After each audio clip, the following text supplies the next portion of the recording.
Thank you everyone for joining today's webinar. I'm really glad that you all could make it. Today the aim is to give you an overview of FLIM applications. So you might have seen on our webpage we have quite different types of topics, from really general to rather specific topics. And today it's really, the aim is to give you an overview what you can do.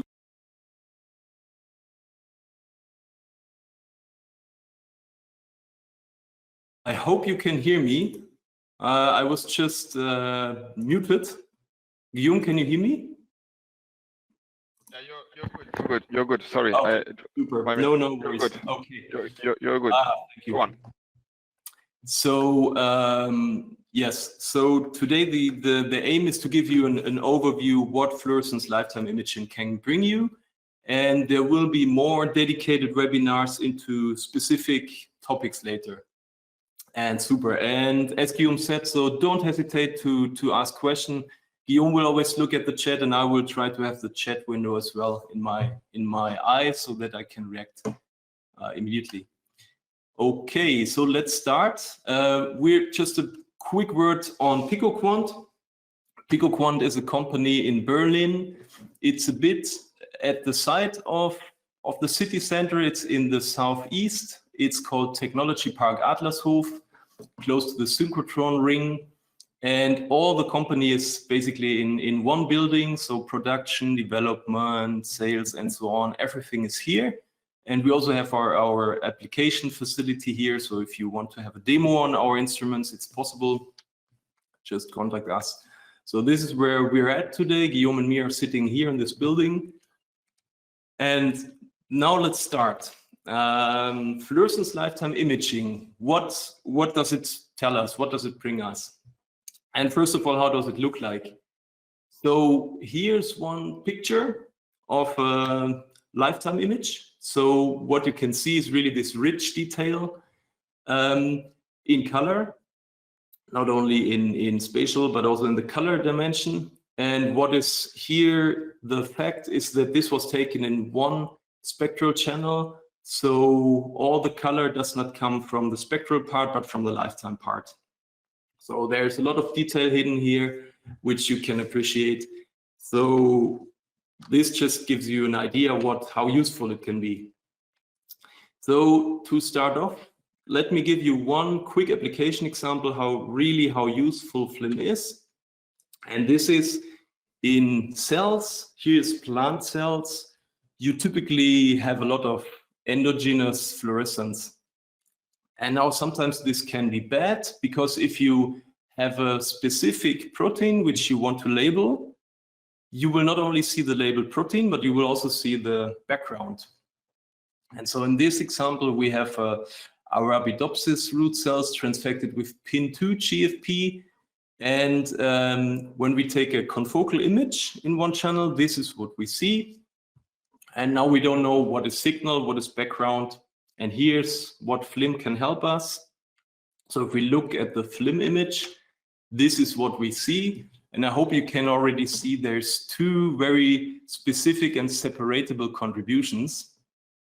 And that is the green and the blue. And now if you look at the color scale, green and blue means different lifetimes. So taking a FLIM image helps you to separate these two contributions. And now you simply have to know that the GFP lifetime has around 2.5 nanoseconds. And then you can extract the GFP information and tell apart the autofluorescence. So this is really nice and helpful already. But now, before going into more examples, let me first tell you what is fluorescence lifetime and how can we measure that. So how can we measure fluorescence lifetime? What do we do? What do we need? Here's an example of a confocal microscope that looks at a specific point in our sample. And if we zoom in, here's a molecule. And that molecule has one or two labels attached to it. And Guillaume just posted the link of this picture. It's a Ben Schuler review. So, and from these molecules, what can we learn? And what we can learn in PicoQuant, using our instrumentations, we always do multi-parametric measurements. And what we mean by that is we do not only look at the intensity of our fluorophores, that means how many photons do we get, but we also try to learn more about these photons. And that is, one thing is the wavelength, so in which spectral channel did we count the photon? And the other thing is, what was the fluorescence lifetime? And there's even more things, but I will talk later a little bit about that.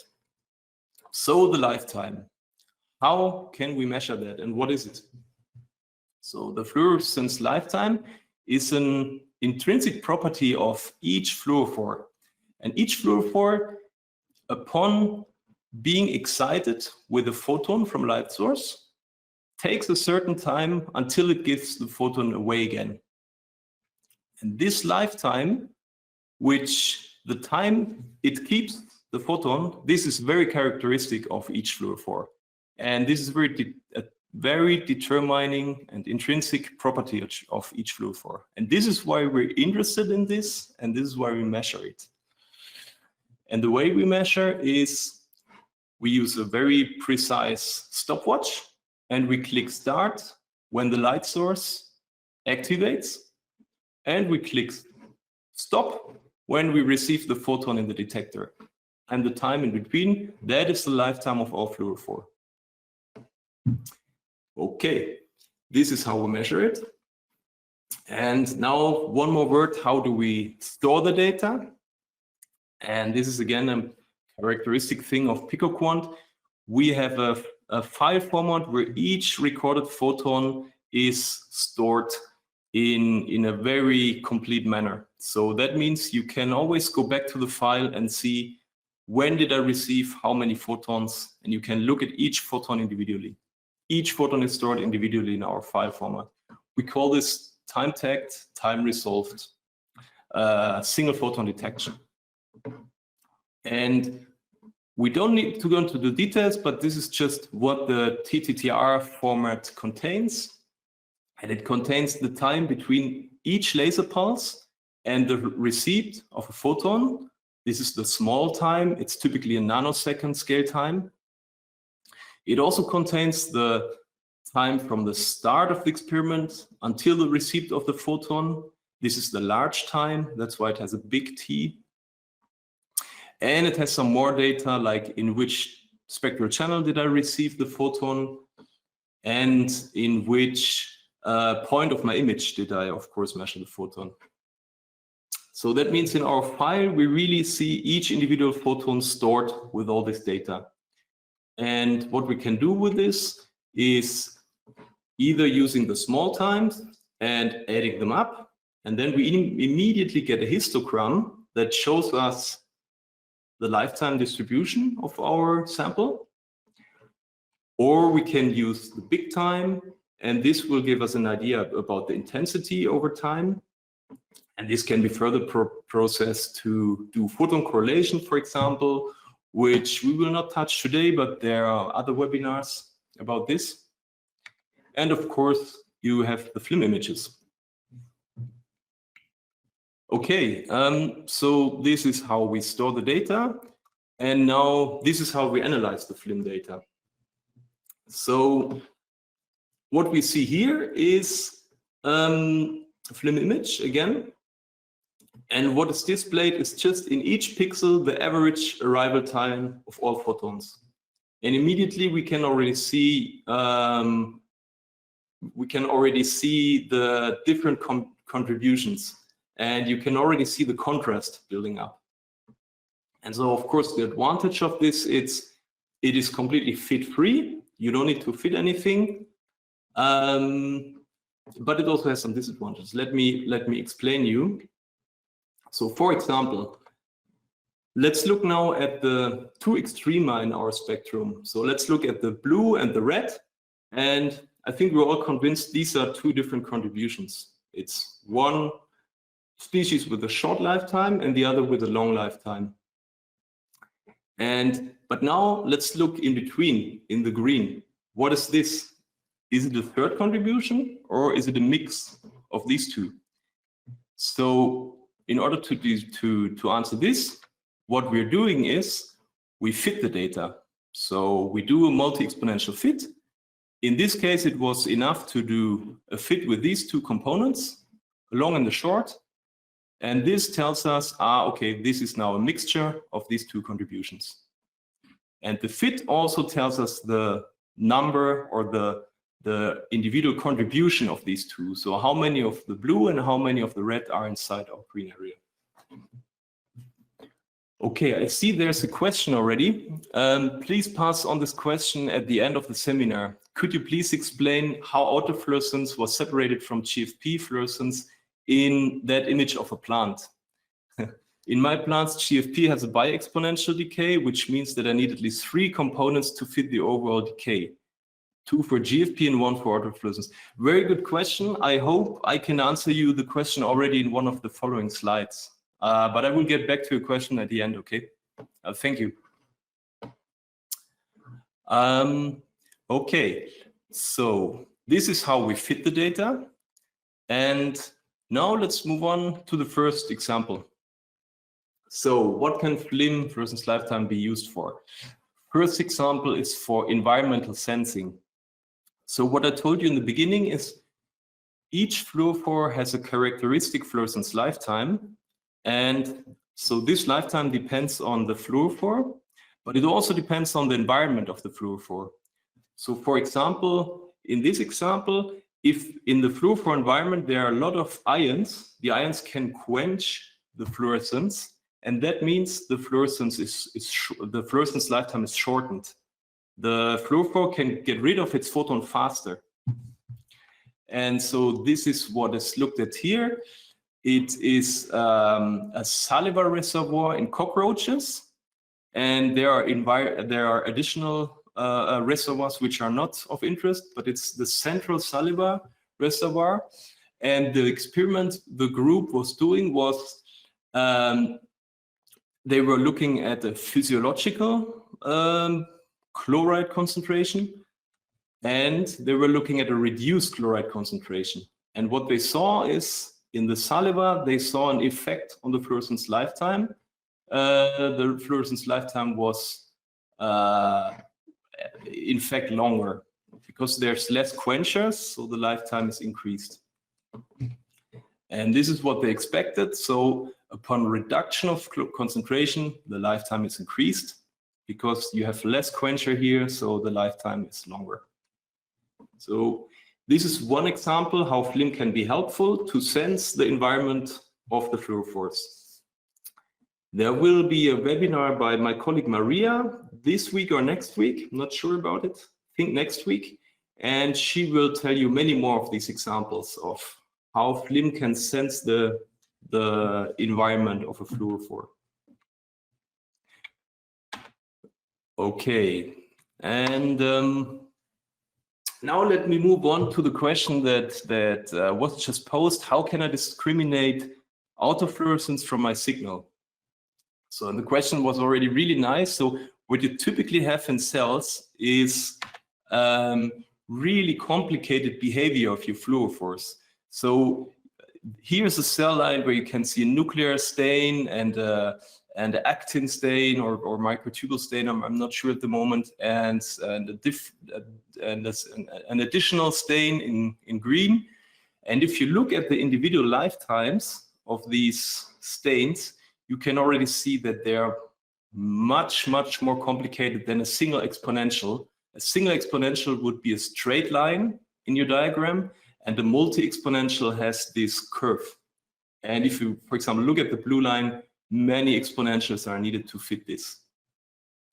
So and oftentimes what you want to do is you don't want to know exactly how many decay parameters you have, but you just want to discriminate the different contributions. So you want to discriminate blue from green from red. And this is where pattern matching is really helpful. So pattern matching takes each of these decay curves and just stores it and helps you distinguishing them. Let me show you how this works. So here's again our intensity image of the same cell. Now we use our pattern matching approach, which takes in the different components. And in this case, for example, the patterns could come from a control experiment. Or if you can spatially separate them, you just take it from the image. You say, this is my blue pattern, this is my red pattern. You feed it into the pattern matching, and then pattern matching helps you to discriminate the patterns. So this is really, really helpful in these kinds of applications. So if you want to read up more about the pattern matching, you can either ask me, or you can also read it here in this Nature Methods paper from 2016, which Guillaume will send the link. And so let me show you one more example of pattern matching. So here comes the link, yeah. So in this example, it is lung cells, and now we only look at the autofluorescence. There is no fluorophore in this sample, it's only autofluorescence. And so if we look at the lifetime, we see already in this autofluorescence image, again, there are several contributions. So it's probably not only one cell type, but there are several cell type in this culture, in this lung culture. And now the beauty of pattern matching is you don't need to feed in the patterns from a control experiment. You can also extract them from the actual image. And the way this is done is by looking at 2D histogram, which is shown here. And this is called the decay diversity map. And what it tells you basically, without having to understand the details, is it tells you how many different contributions, how many different lifetime contributions do I have in my image. So what is plotted here is the average lifetime on one axis, and on the other axis, it's plotted the deviation of the certain lifetime from a mono-exponential fit. And these two parameters allow you to discriminate different contributions very nicely. So for example, in this image, you see very nicely two contributions. You select them, you label one green, one red. This will allow you to extract the decay patterns. And via these decay patterns, the image is now analyzed. And what you can see really nicely is two different cell types, which fit very nicely what was expected, that you have intercapillary cells and you have the resident lung cells. Okay, so this is how pattern matching can be really helpful to discriminate either noise from signal or discriminate different autofluorescent species that are really complicated to describe by exponential fittings. Okay, next, let me show you a bit. This was now FLIM on static images.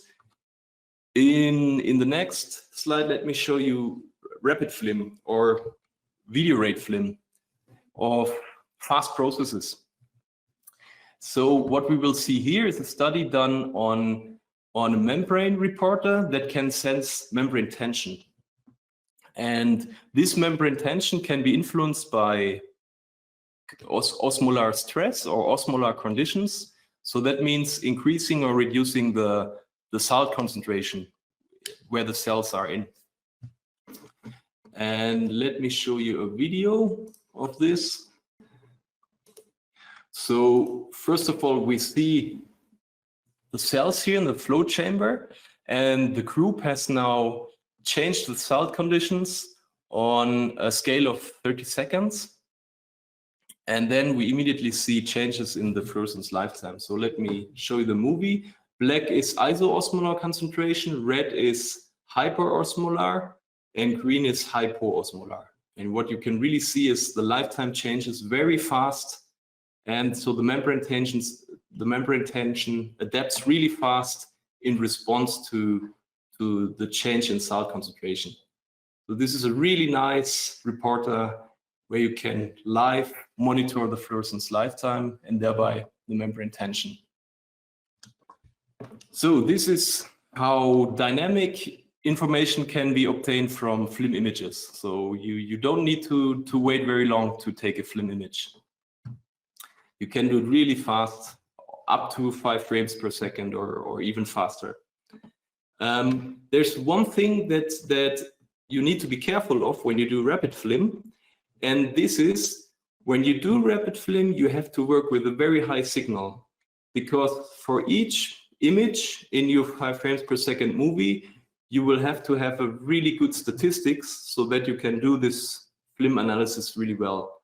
So you should have around 100 photons in each pixel in order to have a meaningful result. And if you sum that up, you will have around 40 or even sometimes up to 80 megahertz data stream. And what can happen is, if you have these high count rates, these high count rates can put quite a stress on your instrument. And let me show you this in this example.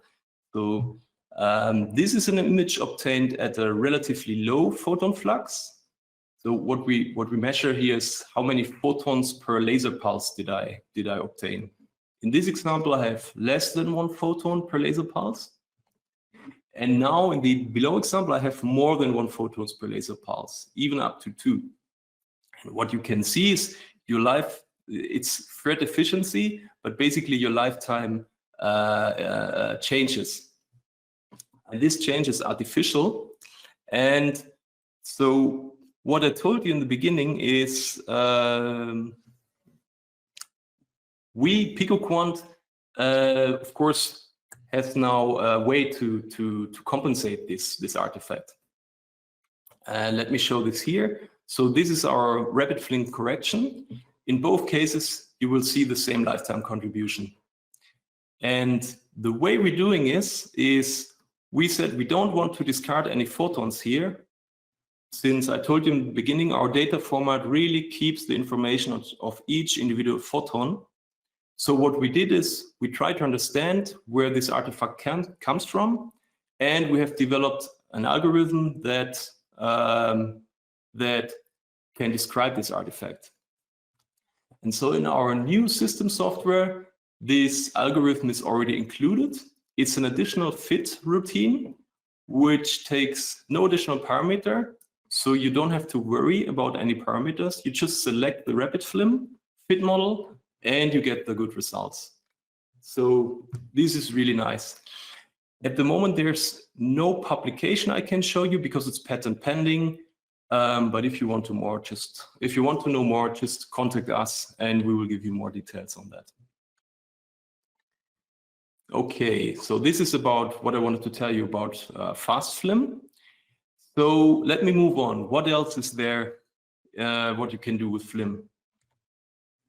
Next thing is you can use FLIM for doing really functional imaging.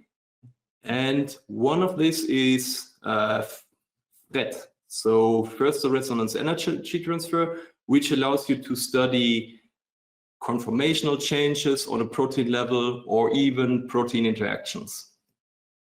And so the principle of FRET is just explained here in the cartoon. So when you have 2 fluorophores, a blue donor and a green acceptor, if they are far apart and you excite blue, you will only see the blue. And if they are close by, if you excite blue, you will start seeing the green. So FRET is this molecular ruler where green emission changes upon proximity of the acceptor. And this is now based on intensity. And FRET changes also the fluorescence lifetime. So if you have an acceptor close by, the lifetime will shorten of the donor because the donor has 1 more decay channel to get rid of its energy. If the acceptor is far away, there's only 1 decay channel. It has a long lifetime. If the acceptor is close by, you have a shorter lifetime because you have 2 decay channels. Okay, so that means you have 2 independent readouts for FRET. One is intensity-based and one is lifetime-based. And the advantage to use lifetime-based FRET are the following. So one is Lifetime-based FRET is concentration independent, and not only that, it's also independent of your system settings. So that means if in one day you have a little bit more laser power than the next day, FLIM FRET will not care about that. So you can easily compare results across different experiments. And the other advantage is FLIM FRET will allow you to quantify the number of FRET species. So you can quantify these species and these species in a single experiment by doing the multi-exponential fitting. You know the lifetime of the donor only, and you know the lifetime of donor with acceptor. So you can tell them apart and quantify. So I will give you one application example of FLIM FRET. And FLIM FRET is so powerful, and there are so many applications. There will be another webinar dedicated to its applications. So it will be this week, the webinar by my colleague Maria. It's about single molecule FRET. So please, if you're interested, don't miss that one. Okay, let me give you one example of FLIM FRET.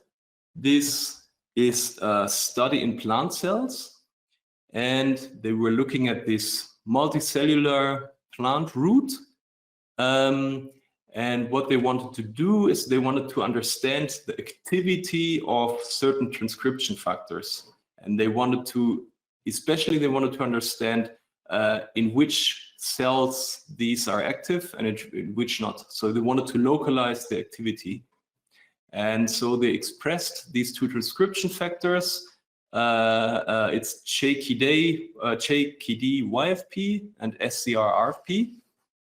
Both were expressed on plasmids in these specific cells here, which you can see here on the intensity image. So one is YFP, the other is RFP.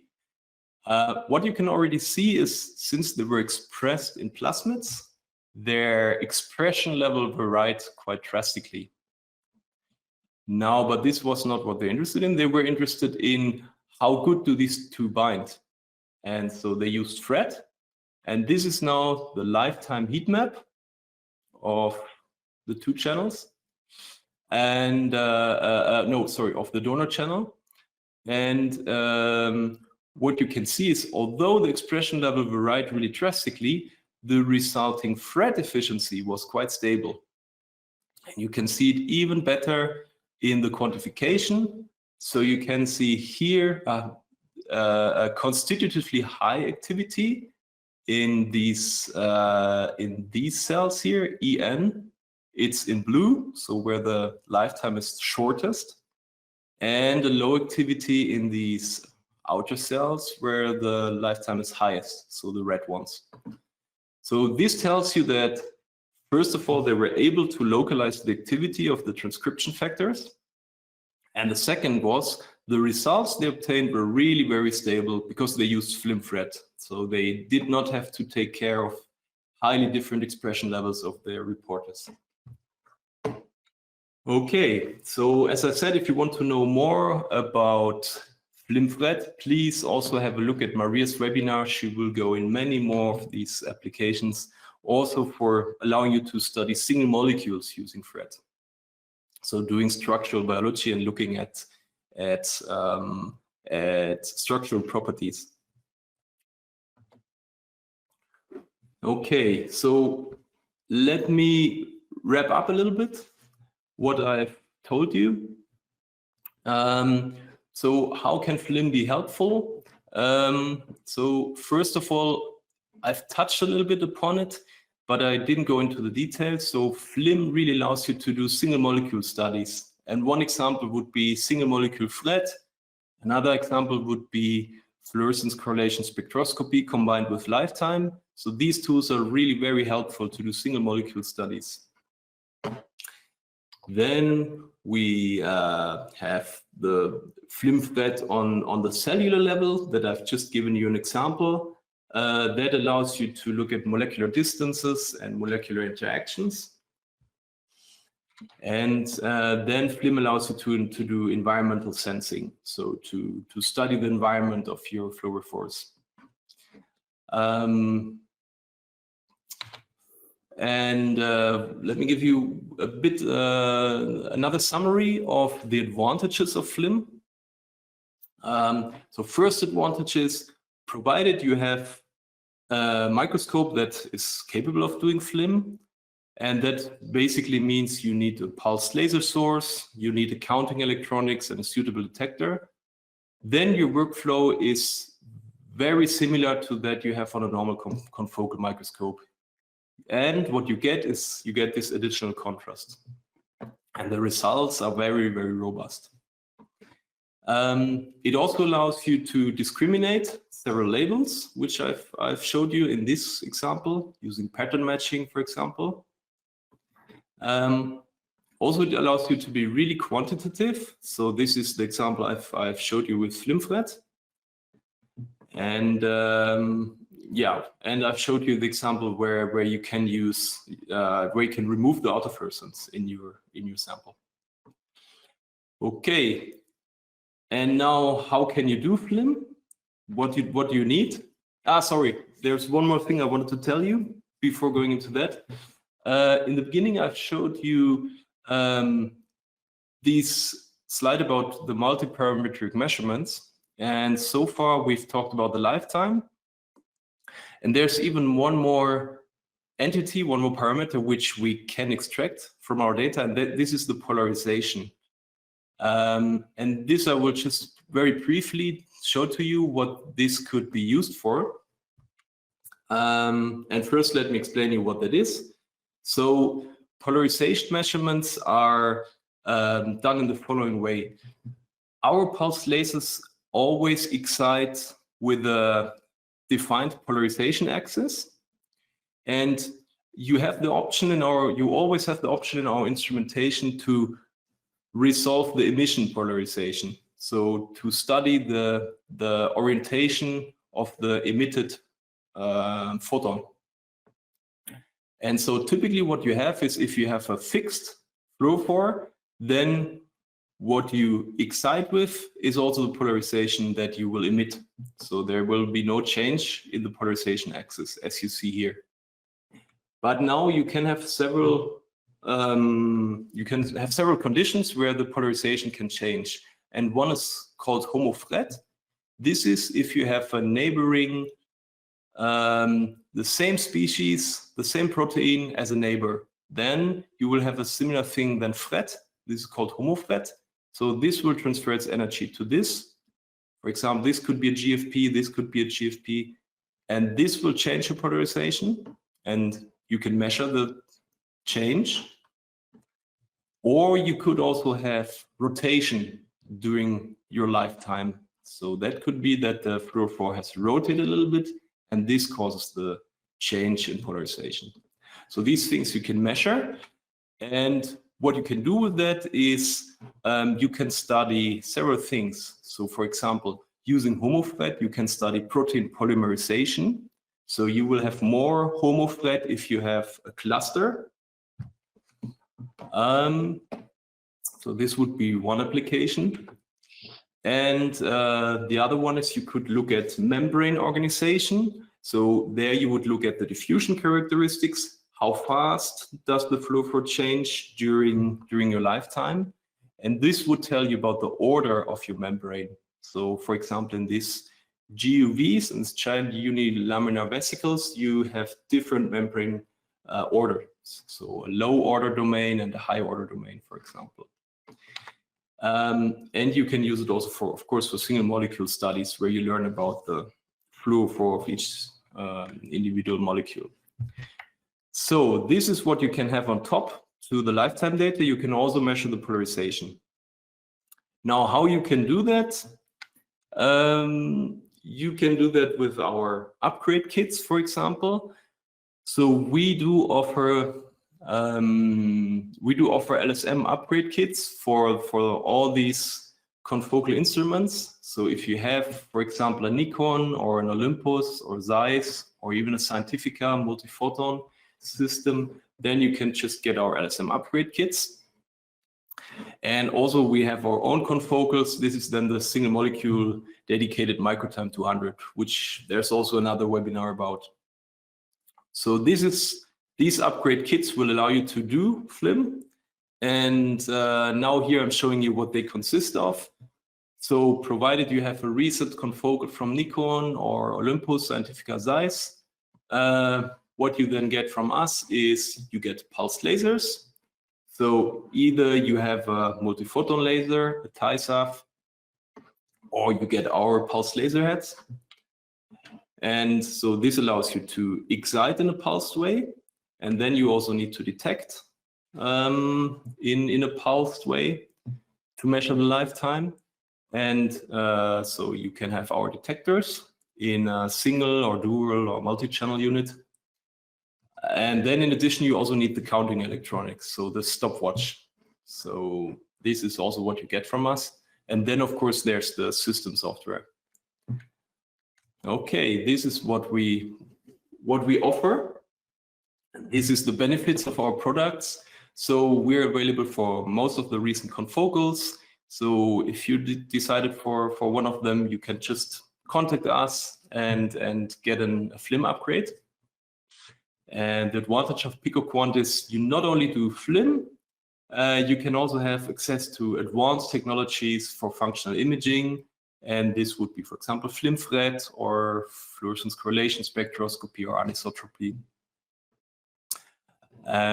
Also, we have a really great rapid FLIM technology that works without discarding any of your measured photons. So you always make sure that your raw data is unaffected, and also you as a result have the highest possible sensitivity.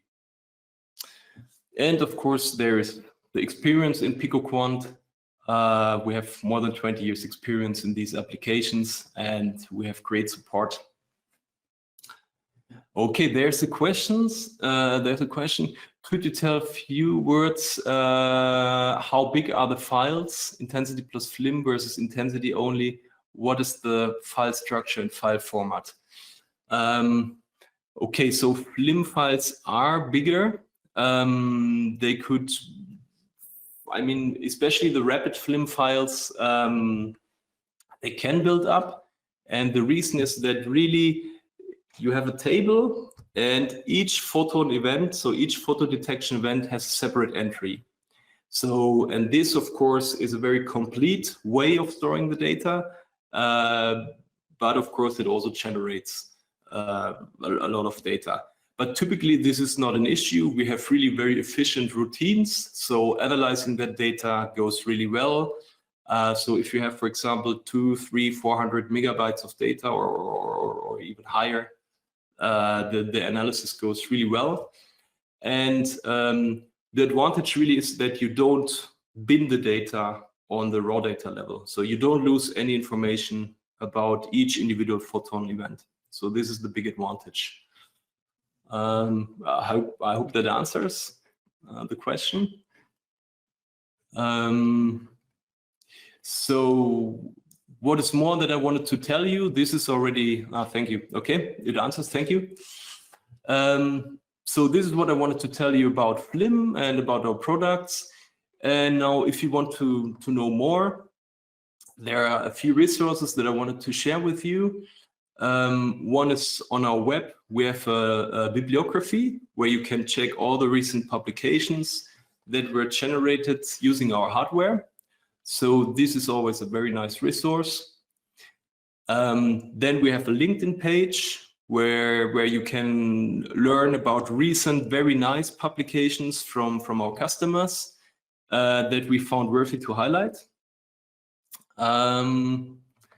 And this is now how you can contact us.